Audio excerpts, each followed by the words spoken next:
Hello', নমস্কাৰ। মোৰ নাম অনুনা বৰদলৈ। মই এগৰাকী consultant clinical psychologist, department of mental health and behavioural sciences Fortis health কেয়াৰৰ লগত। হেল্ল', মই ডক্টৰ প্ৰিয়ম শৰ্মা। মই এগৰাকী psychiatrist, department of mental health and behavioural sciences Fortis Vasant Kunj. Okay, doctor Priyam, আপুনি এগৰাকী সাইকিয়াট্ৰিষ্ট। আপুনি এবাৰ জনাব নেকি আমি কাক সাইকিয়াট্ৰিষ্ট বুলি ক'ব পাৰোঁ? হয়, সাইকিয়াট্ৰিষ্ট এগৰাকী মেণ্টেল হেল্থ প্ৰফেশ্যনেলে হয়। তেওঁ মেইনলি প্ৰথমতে MBBS কৰি তাৰপিছত MD ডিগ্ৰী লয় সাইকিয়াট্ৰি বিভাগত।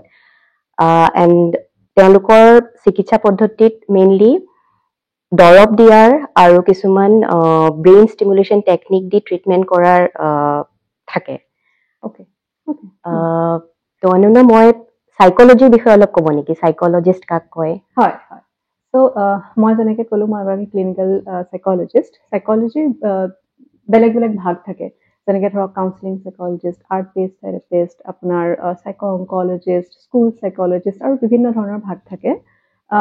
আৰু মোৰ স্পেচিয়েলিটিটো হৈছে ক্লিনিকেল সাইকোলজি।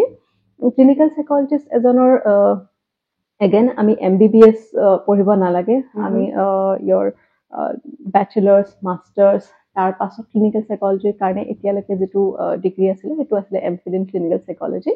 আৰু তাৰ পাছত এগৰাকী ইণ্ডিয়াৰ হিচাপত, ভাৰতবৰ্ষৰ হিচাপত এগৰাকী মানুহে যেতিয়া আফটাৰ টেকিং MPhil ডিগ্ৰী আপুনি লাইচেঞ্চ ল'ব পাৰে RCI ৰিহেবিলিটেশ্যন কাউন্সিল অফ ইণ্ডিয়াৰ পৰা, আৰু তাৰপাছত আপুনি নিজকে ক্লিনিকেল সাইকোলজিষ্ট বুলি ক'ব পাৰে।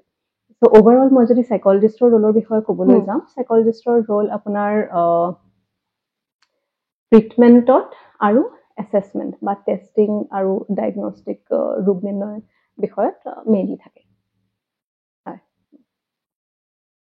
আৰু সেই ট্ৰিটমেণ্ট পদ্ধতিবিলাকৰ বিষয়ে অলপ চমুকৈ ক'ব নেকি? আপোনালোকৰ যিখিনি ট্ৰিটমেণ্ট ইউজ কৰে কেনেধৰণৰ হয়?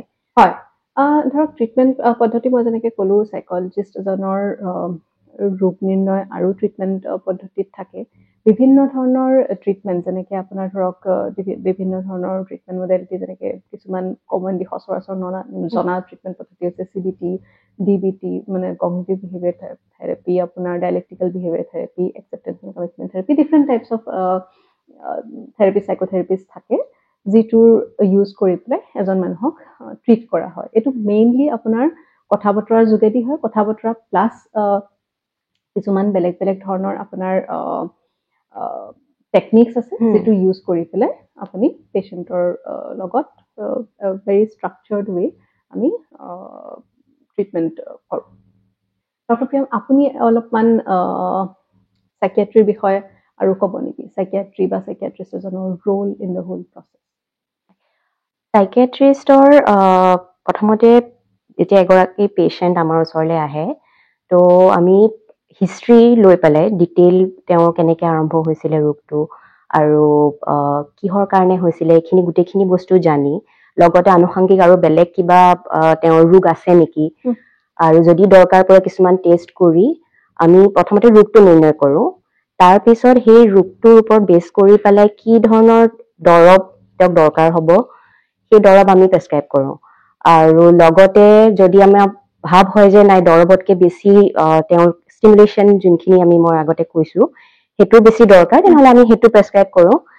আৰু যদি অলপ ৰোগটো নিৰ্ণয় কৰাত আমাৰ দিগদাৰী হৈছে, তেতিয়াহ'লে হয়তো আমি এছেছমেণ্টৰ কাৰণে সাইকোলজিষ্টৰ ওচৰলৈ পঠাওঁ। তাৰপিছত এটা কম্বাইণ্ড ৱেত আমি ডিচাইড কৰোঁ যে কোনটো ট্ৰিটমেণ্ট প্ৰচেছ চবতকে মানে ভাল হ'ব আৰু সেইমতে আমি আগবাঢ়োঁ। হয়, যেনেকৈ ডক্টৰ প্ৰিয়মে ক'লে, এইটো যোনটো চিকিৎসা পদ্ধতিটো আপোনাৰ ডিফাৰেণ্ট ৰিচাৰ্চত দেখা গৈছে যে এটা কম্বাইণ্ড প্ৰচেছ, যেতিয়া সাইকোলজিষ্ট, সাইকিয়াট্ৰিষ্ট বা বেলেগ আৰু যদি কোনোবা মানুহ ইনভলভ আছে বা তেওঁলোকৰ এক্সপাৰ্টিজৰ দৰকাৰ হৈছে, তেতিয়াহ'লে সেইটোৰ এটা কম্বিনেশ্যনত দিয়া ট্ৰিটমেণ্টটো তোৰ ফলাফল বেষ্ট দেখা যায়। Thank you. Thank you.